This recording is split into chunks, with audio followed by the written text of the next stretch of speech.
et l'utiliser pour vivre à fond et réaliser nos rêves, qui sont souvent bien plus accessibles et moins coûteux qu'on ne le croit.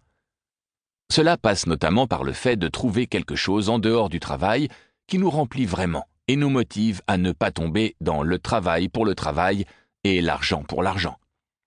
En ce sens, Tim est un vrai modèle car il a évité plusieurs fois de tomber dans des écueils bien tentants qui lui auraient pourtant fait gagner beaucoup d'argent. Pour chacun de ses livres, il aurait pu lancer toute une gamme de produits annexes, des produits d'information aux produits physiques, mais s'en est abstenu, ce qui est tout à son honneur. Non qu'il soit mauvais en soi de vendre des produits, bien au contraire, mais simplement parce que clairement, cela lui aurait demandé beaucoup de travail alors qu'il gagne déjà très bien sa vie. Par exemple, lors de la sortie de son livre « The 4-Hour Body » sur les différentes manières d'optimiser son corps pour être heureux et plus performant, il aurait facilement pu créer un business de vente de compléments alimentaires, comme sa toute première entreprise, qui aurait rapporté plusieurs millions de dollars par an. Il n'en a rien fait. Ce qui ne veut pas dire que Tim est une sorte de demi-dieu qui brille la nuit et qui ne retombe pas dans ses travers humains de temps à autre. Comme il l'explique lui-même sur son blog, il a connu 2 périodes dans sa vie, après la publication de La semaine de 4 heures, 2007-2009 et 2012-2013, durant lesquelles il n'a pas su assez dire non, et a vu son agenda devenir une liste des agendas du reste du monde. Et c'est justement ce qui fait sa pertinence. Les dieux n'inspirent personne. Ils sont trop parfaits. Ce qui nous inspire, ce sont les gens ordinaires qui réalisent des choses extraordinaires. Et c'est là où le livre que vous tenez entre les mains est un véritable trésor. Il est bourré de conseils donnés par des personnes ordinaires qui ont réalisé des choses extraordinaires pour vous aider, vous aussi, à réaliser des choses extraordinaires et à faire partie de ceux qui font, plutôt que de ceux qui parlent. Ces conseils sont prodigués grâce à des questions originales et très pertinentes que Tim a perfectionnées au fil des centaines d'interviews qu'il a réalisées au fil des ans pour son podcast, le plus grand podcast de business aux États-Unis. Comme vous le verrez, il y a des perles et des pépites d'or à dénicher parmi ces pages. Donc, mettez votre chapeau d'aventurier et bonne chasse au trésor. Olivier Roland, auteur de « Tout le monde n'a pas eu la chance de rater ses études ». Dubaï, février 2018. Introduction.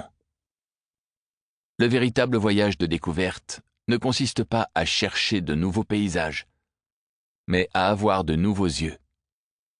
Marcel Proust. Albert grogna. « Tu sais ce qui arrive aux gars qui posent trop de questions ?» Morte réfléchit un moment. « Non. » finit-il par dire. « Que leur arrive-t-il » Il y eut un silence.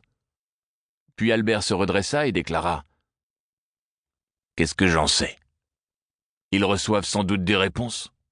Bien fait pour eux. » Terry Pratchett. Mortimer. Pour vous expliquer pourquoi j'ai écrit ce livre, je dois commencer par vous expliquer quand je l'ai écrit. L'année 2017 a été une année inhabituelle pour moi. Après avoir passé un premier semestre à mijoter gentiment, en l'espace de quelques semaines, j'ai eu 40 ans, mon premier livre, La semaine de 4 heures, a fêté son 10e anniversaire, plusieurs personnes dans mon cercle d'amis ont disparu, et je suis monté sur scène pour expliquer comment j'ai failli mettre fin à mes jours à la fac. En toute honnêteté, je n'ai jamais cru que je serais un jour quadragénaire. Mon premier livre avait été rejeté 27 fois par des éditeurs. Les choses qui avaient marché n'étaient pas censées marcher, et je me suis rendu compte, le jour de mon anniversaire, que je n'avais pas de projet post-40 ans. Comme cela se produit souvent à des tournants de la vie, la fin des études universitaires, le palier des 25 ans, la crise de la quarantaine, les enfants qui quittent le domicile familial, la retraite, des questions existentielles ont subitement fait surface. Est-ce que mes objectifs étaient vraiment les miens ou simplement ce que je croyais vouloir atteindre ? Qu'est-ce que j'avais raté dans la vie à force de trop ou trop peu planifier les choses ? Comment pourrais-je être plus tendre avec moi-même ? Comment mieux résister aux sirènes extérieures et me concentrer sur les aventures qui me tentent ? Comment mieux réévaluer ma vie, mes priorités, mon point de vue sur le monde, ma place et mon cheminement dans le monde ? Tant de questions. Tant de sujets. Un matin, j'ai couché par écrit les questions telles qu'elles me venaient à l'esprit en espérant que ça clarifierait les choses. Manque de bol, ça n'a fait que m'angoisser davantage. La liste était accablante. Je me suis aperçu que je retenais mon souffle. Alors j'ai marqué une pause et j'ai levé les yeux de la feuille. Puis j'ai fait ce que je fais fréquemment, que ce soit pour une décision concernant mes affaires, mes relations ou autres. Je me suis posé la seule question qui m'aide à répondre à tant d'autres. Comment ça serait si c'était facile? Le ça pouvait être n'importe quoi. Ce matin-là, ça renvoyait à une liste sans fin de questions importantes. Comment ça serait si c'était facile est une question agréablement démultiplicatrice, malgré sa simplicité trompeuse. C'est facile de se convaincre que les choses doivent être difficiles, que si on n'atteint pas le niveau critique, on n'a pas assez essayé. Ça nous conduit à chercher les passages où la résistance est la plus acharnée, ce qui nous crée des difficultés supplémentaires.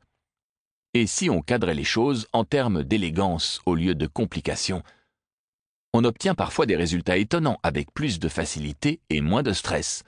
Parfois, on résout le problème en le recadrant entièrement.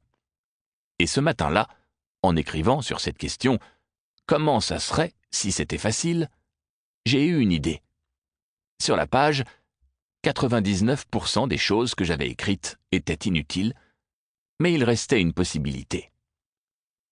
Et si je demandais à une tribu de mentors de m'aider? Et si je posais mes questions sans réponse à une centaine de personnes brillantes, pour qu'elles me guident dans la bonne voie? Est-ce que ce serait possible? Aucune idée, mais je savais quelque chose. Si l'approche simple échouait, la voie difficile était déjà en train de se profiler. Les emmerdes, il y en a toujours plein quand on les cherche. Alors pourquoi ne pas consacrer une semaine à explorer le chemin de la moindre résistance? Et c'est de là que c'est parti. J'ai commencé par lister le nom des personnes que j'aurais adoré interviewer sur une page, et j'ai rapidement débordé sur 10 pages. Je ne mettais aucune limite à ma liste. Personne n'était trop important, trop inaccessible, trop injoignable. Est-ce que je pourrais interviewer le Dalai Lama, l'incroyable Temple Grandin, ma baleine blanche personnelle, l'auteur Neil Gaiman, ou Ayaan Hirsi Ali? Ma liste de noms était éclectique, ambitieuse et inhabituelle. Ensuite, je devais trouver comment motiver ces personnes pour qu'elles me répondent. Alors j'ai sorti le prétexte d'un livre.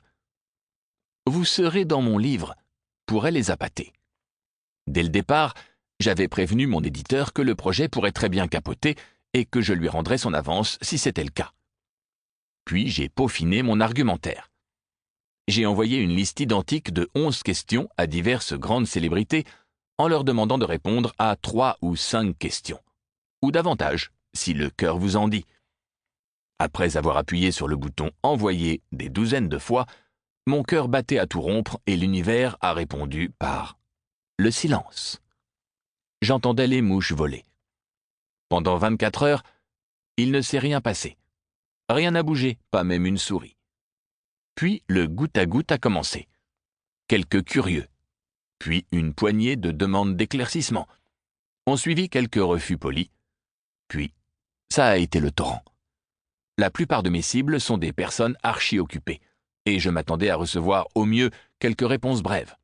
Pourtant, on m'a envoyé les réponses les plus réfléchies que je n'ai jamais reçues, que ce soit par écrit, en personne ou autrement.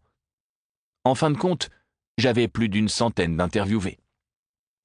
Évidemment, le chemin facile a demandé des milliers d'échanges par email, Twitter, SMS, des centaines de coups de téléphone, de nombreux marathons devant un bureau monté sur un tapis de course et quelques bouteilles de vin pendant les séances d'écriture tardive. Mais ça a marché. Est-ce que ça a toujours marché? Non, je n'ai pas eu le Dalai Lama. Mais je n'ai pas dit mon dernier mot.